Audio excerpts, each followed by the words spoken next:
If you are unable to connect your ProGLOW Bluetooth controller using the Custom Dynamics ProGLOW app, then you may need to perform a hard reset.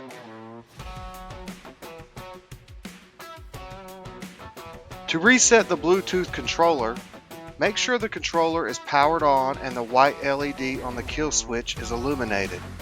Next, remove the blue battery monitor wire from the positive battery terminal. Touch the blue wire to the positive battery terminal 15 times. The LED accessory light should begin flashing and color cycling if this is done correctly. Once the lights begin flashing, the blue wire can be reattached to the positive battery terminal. If your controller comes with a battery monitor switch, you can perform the same reset by pressing the switch on and off 10 times quickly. The Bluetooth controller is now ready to be paired with a new phone. Open the ProGLOW app and tap on the settings gear in the upper left corner.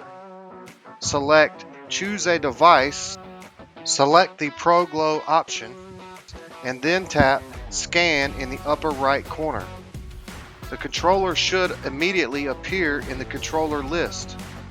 Tap the controller listed in the controller list and the controller will now pair with your new phone.